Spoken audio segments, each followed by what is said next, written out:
Hey there, what are you doing? Just looking at birds.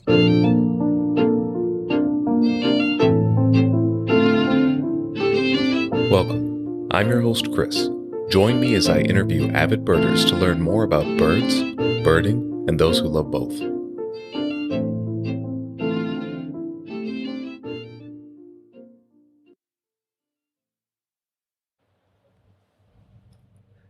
Today my guest is Brian Nicholas. He's been birding since his 20s on the northeast coast, and since his arrival in Arizona over 20 years ago, he has gained a greater affinity for birding.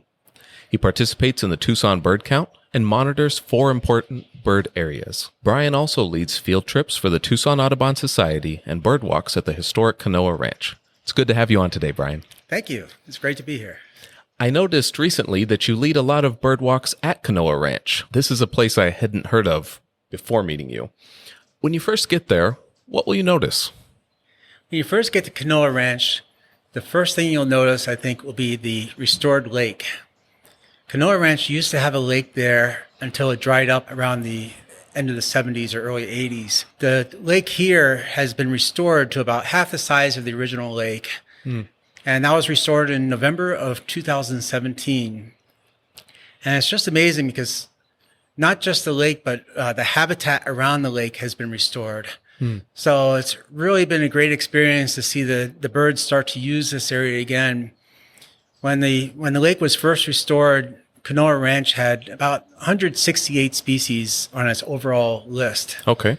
So then the following year in 2018, it added 35 more species, which is almost unheard of. Yeah. The next year, it added 37 new species. And then last year, another 29. So it went from being about number 50 on the list of hotspots for Pima County up to number 2, just behind Sweetwater Wetlands, which has the most overall species of any hotspot in Pima County. That's quite a jump. That is quite a jump. And it's amazing because, like yourself, a lot of people hadn't heard of Canoa Ranch. When I first started birding there, it was right around the time of the restoration. And I would take out groups, and I would be pleasantly surprised every time. We'd come across something that totally unexpected. Like even eastern warblers were showing up there, and like black and white warbler and northern parula. So I started thinking, this place has a lot of promise. Yes. And it's always managed to surprise me every single year with the different birds that have shown up there. Aside from the lake there, you've got a variety of habitats.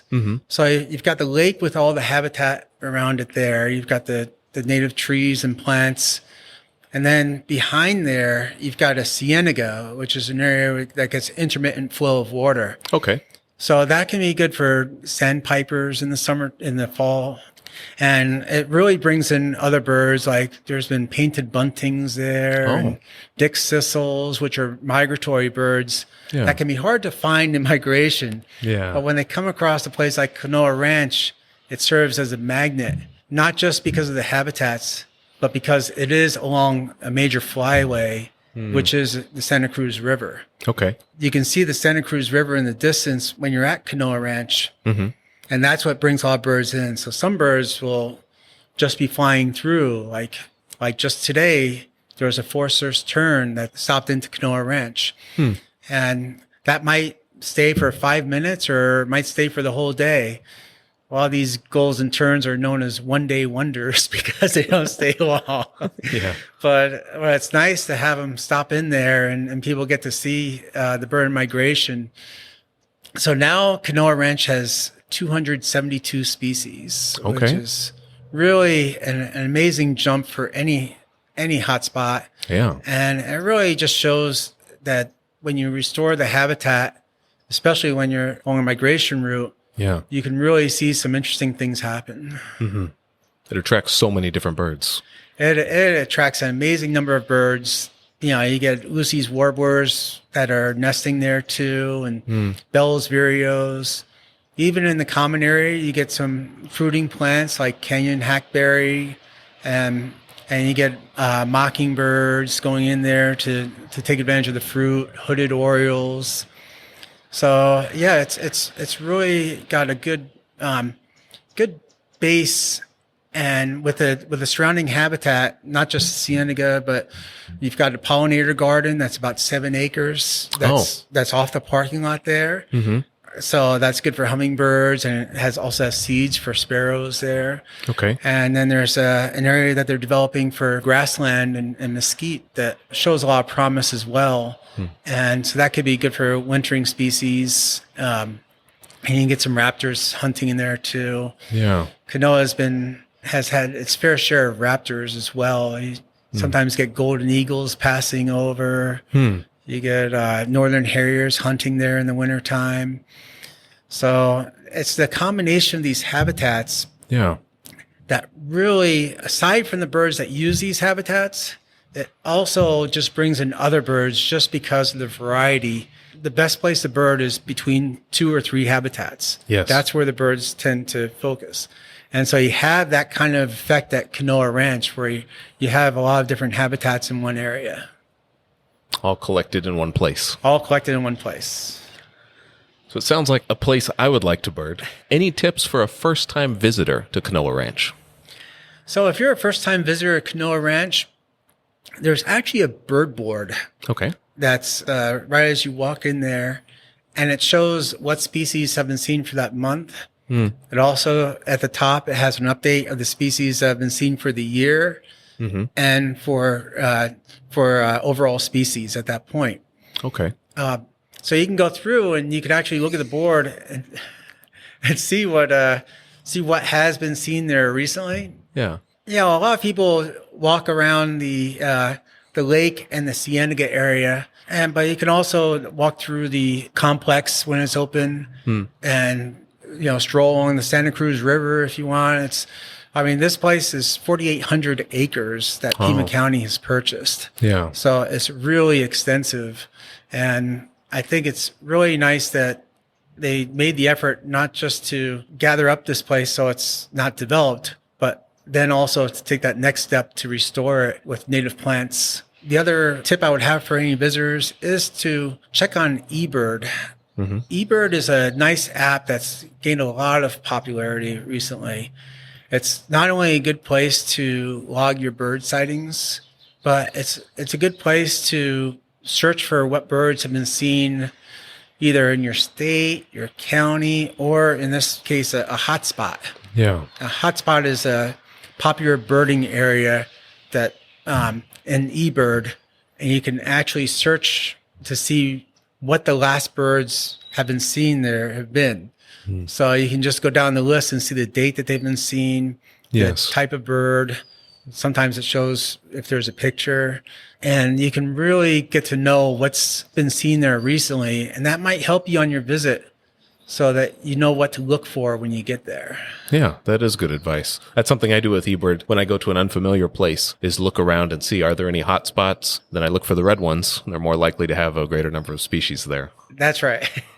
Focusing in on your interest in birding, Yes. When did you first take an interest in birding?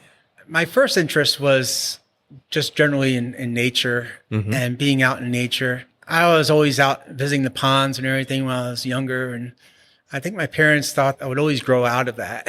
Yeah. So far, I haven't. But, in my teens and everything, I did a lot of sports and everything, so like soccer. But in my 20s, I was talking with a friend, and he was telling me about how he had just seen an owl along the road. And I realized that I had never seen an owl in my life, not that I could recall. Yeah. So I made a point to learn about owls, and I said there must be some way I could see an owl. And I joined up with a local Audubon chapter. And sure enough, within a short period of time, I heard and then saw my first great horned owl. And so it just really opened up a whole new world to me. The birding is really nice because there's so many birds out there and they're always moving about. So there's always something new to see when you're out in the field. Yeah. I started going to the hawk watches and everything with the Audubon Center. And I met my friend Rodney, that he really helped me to gain an understanding of birding. This was someone, he was a hawk watcher, and he actually was a hawk bender as well. And I would help him with bending hawks, and he would always tell me about, the smaller birds, the other birds, aside from raptors and owls. Yes. And at the time I was like, yeah, that's great. But, I really like the hawks and owls. Yes. and that's typical of a lot of people. Yeah. So, but as we went out more and more, I started realizing that, seeing the beauty in birds. And I think when you see them through your binoculars, you really see the different colors, and it really jumps out at you. And you start getting more invested in the songbirds, especially. So that kind of sparked my interest there. And I still went to the hawk watches. Yeah. And For our audience members who may not know what a hawk watch is that basically a bird walk focused on hawks? it's more like a big sit focused on hawks. Okay. That's where you stay in one area, and some of these places have bleachers. Yeah. And it's in an area where hawks tend to funnel through in migration, and they're especially popular on the East Coast. Okay. So it's areas where, due to the geography of the region, that hawks tend to come through that area in migration. Okay. There was one that I was especially attached to that was in Braddock Bay, New York.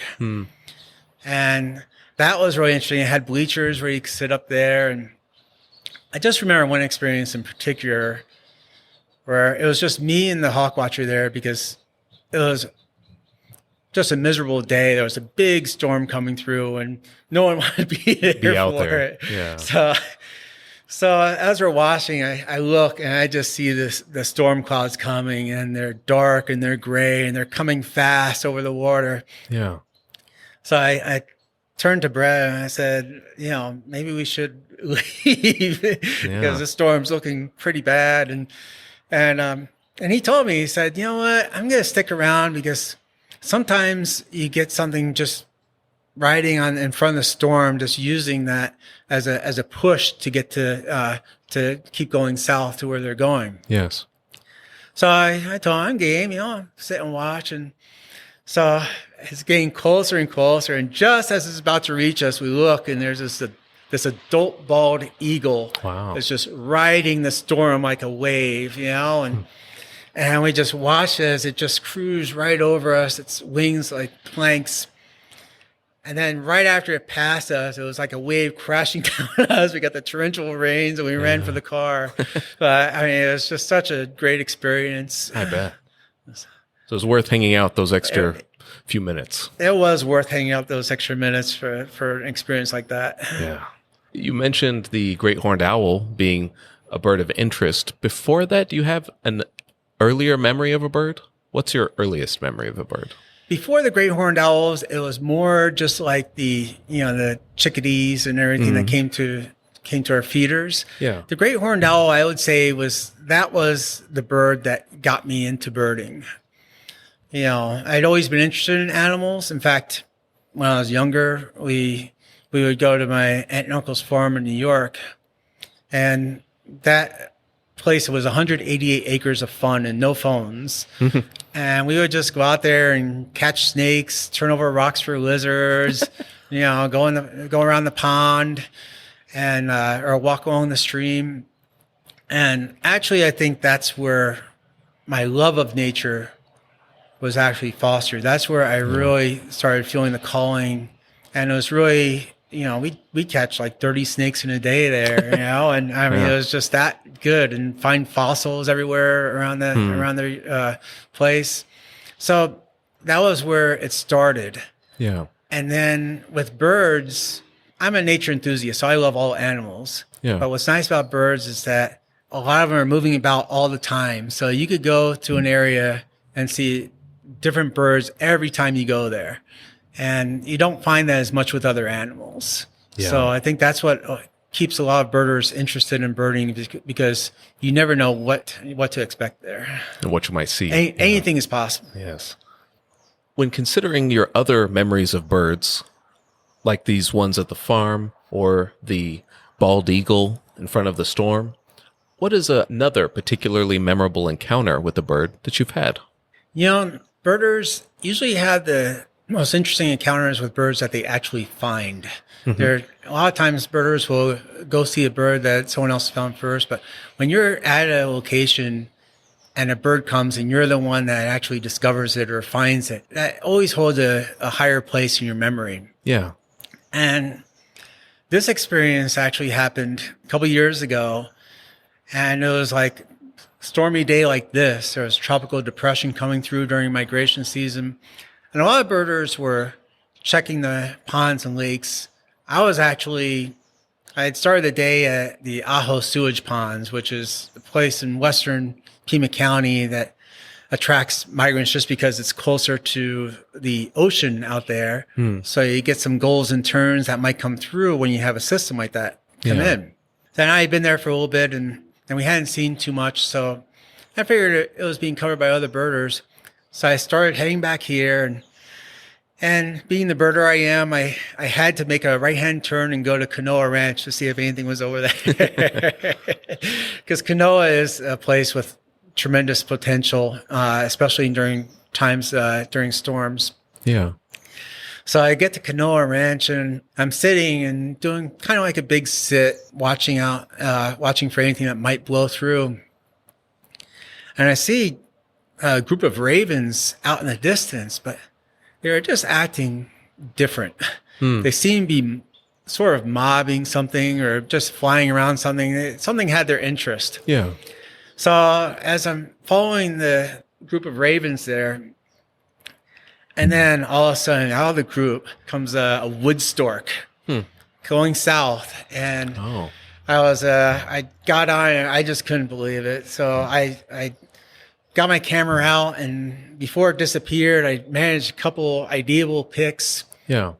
And it turns out that the wood stork, that was the first wood stork recorded in eBird for Pima County. Oh. It's a bird that used to come through here a little more often, but their numbers have decreased a lot in the 30 years or so. Okay. So it was just an amazing experience and just kept on going down the Santa Cruz. Unfortunately, no one else got to see it down the way, but I did get the word out. Yeah. But at least you were there to see it, huh? Yes. At least it was just like one of those birds once in a lifetime for me. Yes. When you go birding, outside of your phone, field guides, binoculars, what is something you never leave home without? So when I'm out birding, I'll always have my camera.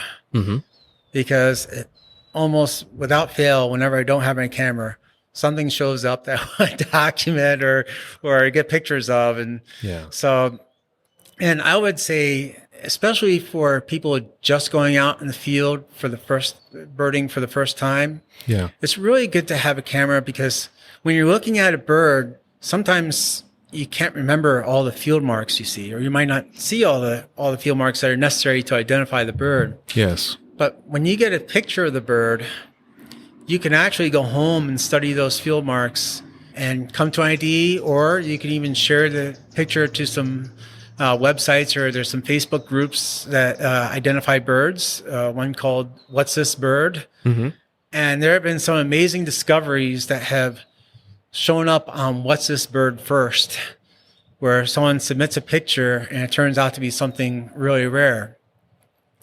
But it's also a good tool for really getting to know birds and their field marks. So I know if a lot of times, even if no matter how good a birder you are, if someone asks you to describe the bird you just saw, sometimes it can be difficult to put it into words. Sure. And so it's so much easier to have the camera along and get pictures, and you can also get recordings if it's singing as well, or doing calls, and those can actually be a help in identifying the bird too. It is one thing that I'll go back to my house to get a camera whenever I'm going out birding, because it really helps to document your sightings when you come across something rare. And it's just a good learning tool for any birder to have with them at all times. I know some people might see birders with those big cameras with big lens. Sure. I carry a bridge camera that just has a zoom lens on it. Yeah. And I do that because I'm not taking pictures for National Geographic. I'm just taking pictures to document a sighting and for my own personal view or to share with some friends. And I tend to clamber through a lot of brush when I'm birding sometimes. so having a big camera like that for me, I think it would get trashed pretty quickly. Getting into birding initially, I took my camera every time I went, and birding with the camera, they kind of had an interdependent relationship. My passion for birding increased, as did my passion for photography. So I got better photography equipment, and I got better at identifying birds. And now, every time I go out birding, I always bring my camera. And like you said, if you see an unusual bird, a brand new bird, I may not remember all the field marks, and I often don't. But when I go home and I can sit and look at the picture for 15, 20 minutes with a couple different field guides, I can figure it out what it is usually. Yes. And even in my early days of birding, I would actually bring a video camera out there. Yeah. And an interesting story, when I was around, this was when I was a neighborhood birder around Tucson. I actually was a neighborhood birder for a lot of the years I was birding. And I had seen this bird during migration, and I didn't know what it was, but I tried to get some video of it. Yeah. And I didn't even think I had gotten video of the bird. So later on, I had taken some video of some grasshopper sparrows, which are kind of rare in the Tucson city limits. Yeah. I took it to the Audubon Center for someone to take a look at, my friend Mark. And as he's looking at the grasshopper sparrows, he rewound it to the other bird. It turned out to be a bobolink, which is extremely rare in Arizona. Yeah. Even. And he was actually the one that actually told me that, hey, those are grasshopper sparrows and you've got a bobolink on here as well. so sometimes you get pleasantly surprised with that, with your pictures. Yes. Bringing a camera along is good advice for new birders. But what about birders who may not have a camera? What advice would you give them just when they go out birding? When they go out birding, I would say birding is not just with your eyes. When I go out and I do surveys or, I'm out recreationally, I would probably say that right now, 80 to 90% of the birds I see, I hear them first. And whether I recognize the call first, or I'm like, oh, that sounds interesting. Let me see what that is. I think if you're interested in birding, you can even just start going around your local park or your neighborhood or even in your backyard and just listen. And when you hear something you don't know, make a note of it and try to see what's making that sound. Yeah. Definitely, having the binoculars helps to bring it in. But if you go slowly towards the sound or the bird making the sound, then once you recognize that sound and the bird that's making it, then that's committed to memory for at least a little bit. Yes. The next time you see the bird, it's committed to your memory a little bit more. And then the next year, you might have to revisit some of the migrants and get to know their calls. And over time, you get more of an understanding of the bird calls. And that even, I know you can even use your apps in conjunction with that. Yeah. If you think you know a bird, like, hey, that sounds like a blue grosbeak, and let me check my app and see if that's right. And nothing beats being in the field for listening bird sounds. Yeah. And I think once you get into birding and you get into bird calls and sounds and really trying to get to know them, I think your birding experience will be greatly amplified. I found it very helpful when I'm out and I may not see a bird or I hear a brand new call. I'll pull out my phone and take a quick recording. And it may not be the best recording, but then I can listen to it later. And if I hear that call again or by chance see the bird, then like you said, you make that connection. And now I know when I hear that sound, oh, that's a hooded oriole. That's a good point. I mean, I'll actually, some people bring recording devices. Yeah. I actually bring a little Coolpix camera that I'll keep in my pocket. And if I hear something that I don't recognize, or if I hear something I want to document, I'll pull that out and just record. Yeah. There's even ways you can submit it to your eBird list if you're putting your list in eBird. Yes, that's a great tip. I think if you don't have a camera, the next best thing is having something to record the bird sounds. And you can usually get a small camera pretty cheaply for something like that. Yeah, yeah. Outside of actually birding, what is something that you do that's somewhat related that you enjoy? This could be something you do before you bird or maybe after you bird. Well, the accountant in me, I think. I come from a family of accountants, so I think my part of that is that I like to study charts. And eBird makes that easy for me. I actually started studying charts. I started looking in the Finding Birds in Southeast Arizona book. Okay. So in that book, in the back, they actually would have all the birds that were seen in Southeast Arizona, and just a little short write-up about where and when to find them.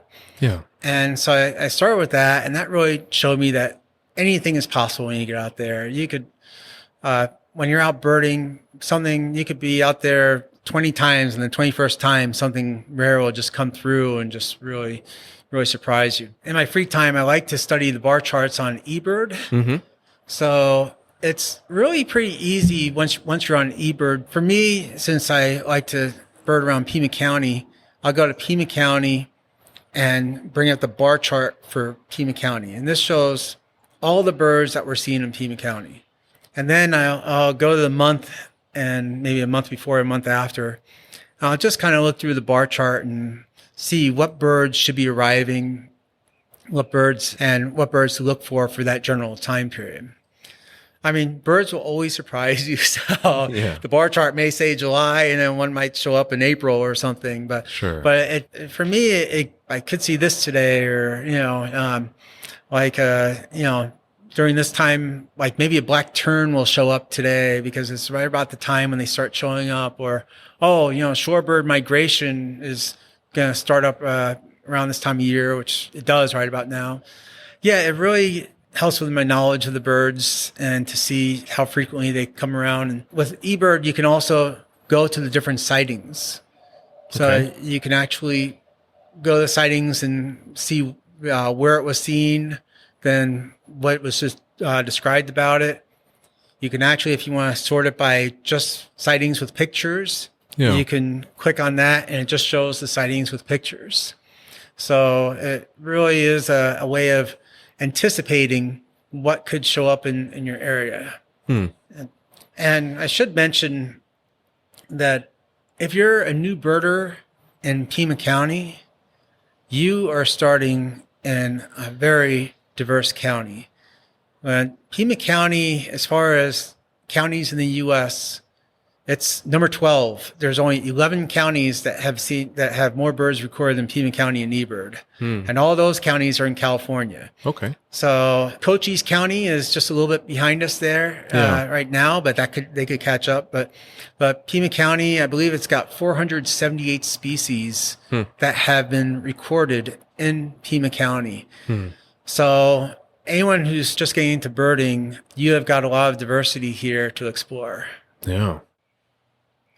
Now let's move on to our bird segment, where my guests have a chance to share a bit about a bird of their choice. And for this episode, Brian has chosen the Northern Goshawk. From what I've read, these birds can be pretty hard to find. Where might you find one of these Northern Goshawks? So the Northern Goshawks are typically in the mountains of Arizona or Sky Islands. Okay. And they are still very difficult to find. They're very secretive, very shy of people. My personal preference, of course, is Pima County. Yeah. There are sightings on Mount Lemmon, and I've seen them on Mount Lemmon, but it's one of those birds where you don't get a lot of people seeing them at the same time. Like if you see one there, that doesn't mean people are going to be seeing them for the next week. I see. So it is a really special experience to see them. Is it because they don't stay in one place? They're a forest hawk. Okay. So that means that you don't oftentimes see them like soaring overhead.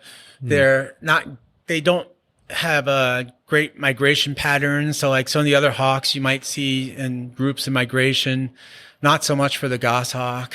So it is something where the best way to actually find a goshawk is find a nice place in the forest and just sit and wait. Okay. Is probably the best thing. Or the next best is if you that sounds like a brown-crested flycatcher behind us. Oh, is it? Okay. Yeah. I saw something over there in the tree.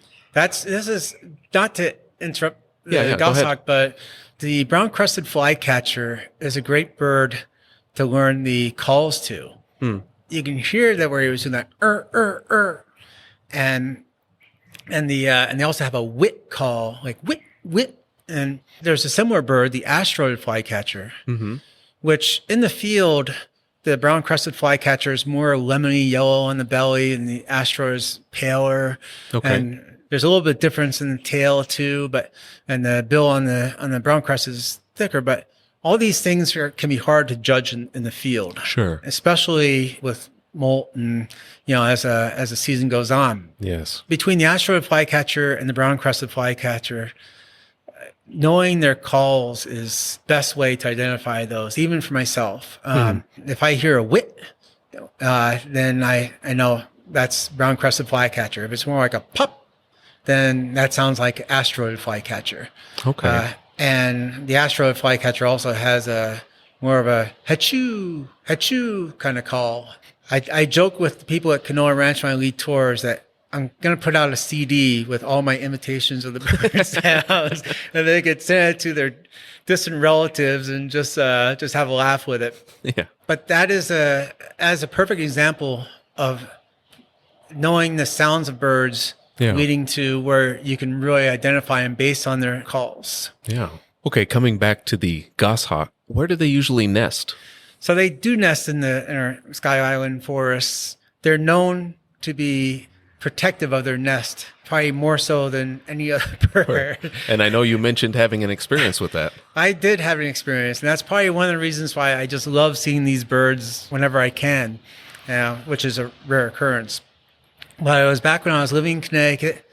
I was doing a bird survey, and I had heard the sounds of nestlings in the distance. And at this point, I didn't know what it was. And so the nestlings kept getting closer and closer, and I was within cover. And as I was getting closer, I was like, I think this could be a goshawk. Yes. I'd heard the stories, I'd heard this, but as I got within about 50 yards, there was a point where I just had to come out in the open, and they spotted me. And it was just one of the parents just left the nest and just started calling as it's making a beeline straight for me. I mean, it just looked like a B-52 coming at me in my eyes, just right at head level. And to be out there and know that this thing's coming for you. Yes. And as it got closer, I dove to the ground and actually broke a strap on my pack doing it. Yeah. And from that point on, that hawk just led me out of the forest. I mean, they're just extremely protective of their nest, and it would actually go up on a tree limb a little bit further up, wait for me to pass by, and then dive down. Oh. And it did this a lot. Again and again, huh? Until I got out of that forest. Wow. And so, that left a distinct impression with sure. me. It's one of the most exhilarating experiences I've had in my life, and probably one of the scarier experiences. Yes. But so I guess that's what keeps me going out. If you're lucky enough to come across an area where there is a goshawk nest, which it's very tough to come across, they're usually pretty hidden. Yeah. You might have an experience of a lifetime, and then before you actually leave the area. Sounds like it. I noticed that northern goshawks are classified as occipiters and are related to the Cooper's hawk. What are some of the traits they share with the Cooper's hawk, since that's a hawk that some of our listeners might be more familiar with? Yes, like the Cooper's hawk, it's going to have the long tail and the kind of like the shorter rounded wings. Okay. That helps them to maneuver between the trees in the forest. So the tail acts as a rudder, and especially with the goshawk, it can just weave right around those trees as it's going for prey. It typically will sit up and wait for prey to come and then pounce down on it and, or even chase and take it down. Yeah. So with the other difference between the Cooper's hawk is the Cooper's hawk is smaller. Okay. Size can be difficult to tell in the field. Yes. Especially with raptors that can soar kind of high at times. Yeah. But the goshawk can look more like a boodio in the air, and some people even mistake it for like a peregrine falcon. So they see like a large accipiter with a long tail. And then whereas it has more of a grayish barring on the chest, which distinguishes it from more of the orangish background on the Cooper's hawk. So, yeah. So, and then bold eyebrow on the Northern Goshawk.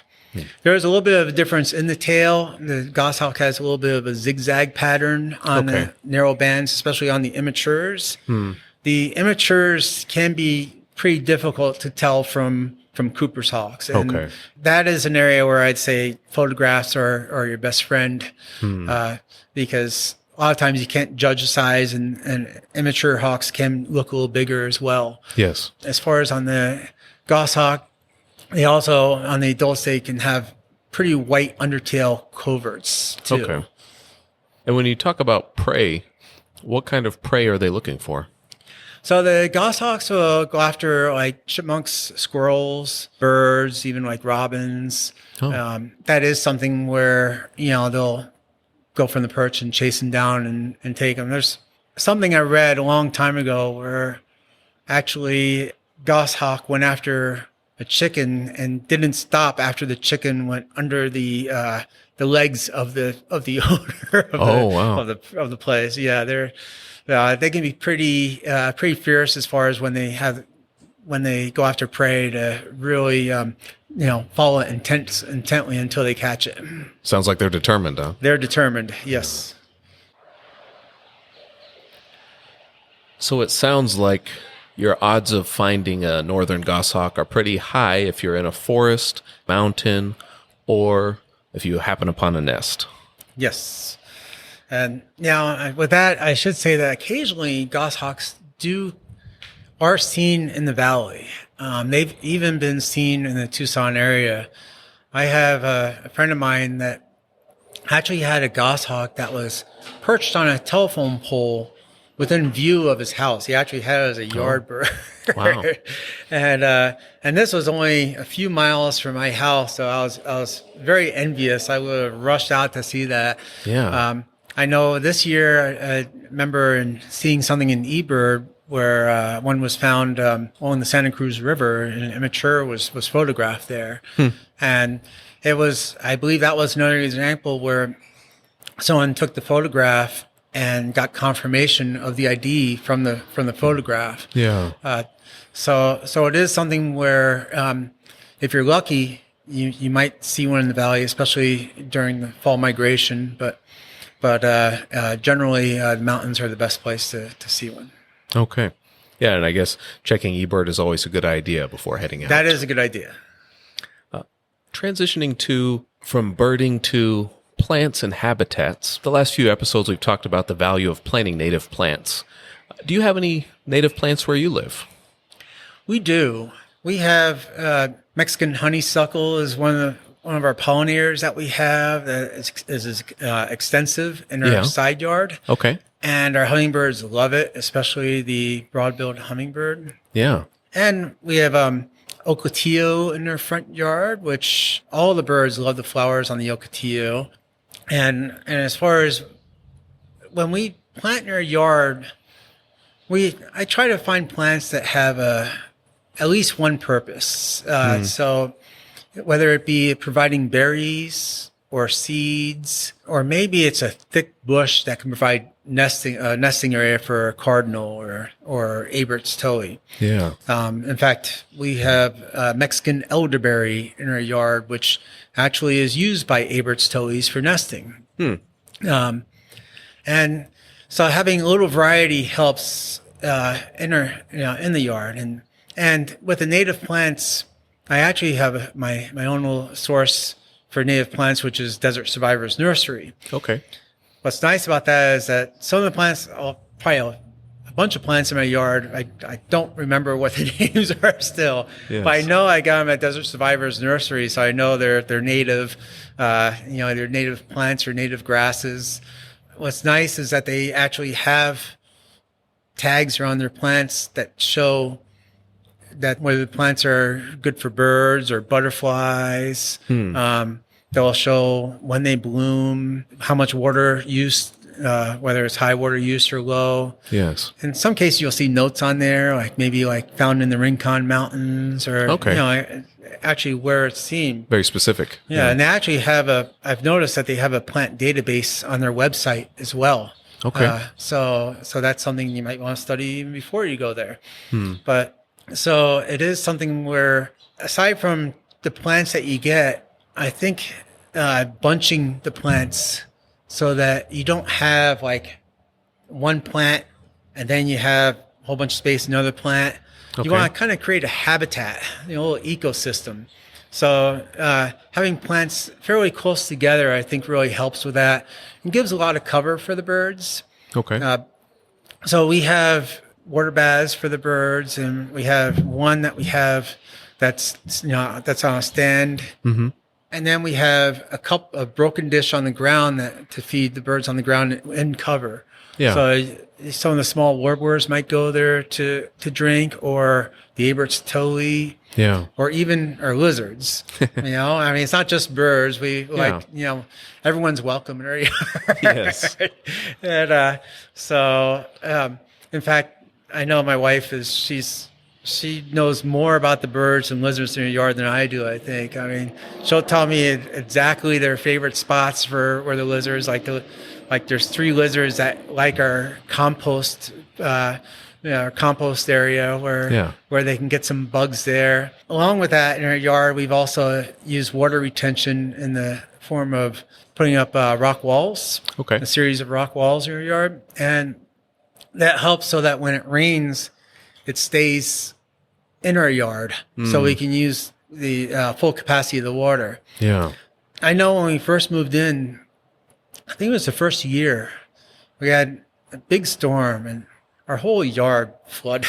Yeah. And since we started planting native plants, really having a yard that's a habitat, we haven't had that issue at all with flooding. I mean, the plants soak it up, or the soil soaks it up. We just love just going out and just like maybe sitting in some chairs and drinking coffee or whatever, and just seeing what birds show up. And you get a lot of little nice surprises. Even yesterday, we were just out there and there's a couple of yellow warblers that were just flitting around, and so it is a really interesting experience. It's a good way to show your appreciation of birds and of nature and all the animals around us.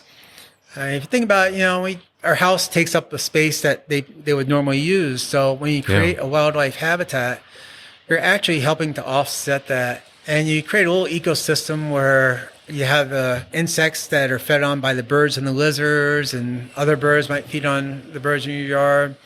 We do get a Cooper's hawk that comes around, but he tends to like the bird bath, just plants himself down in there.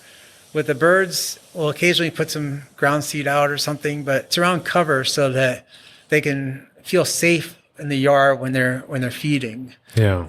And we have a couple of nest boxes up as well. Nice. Yes.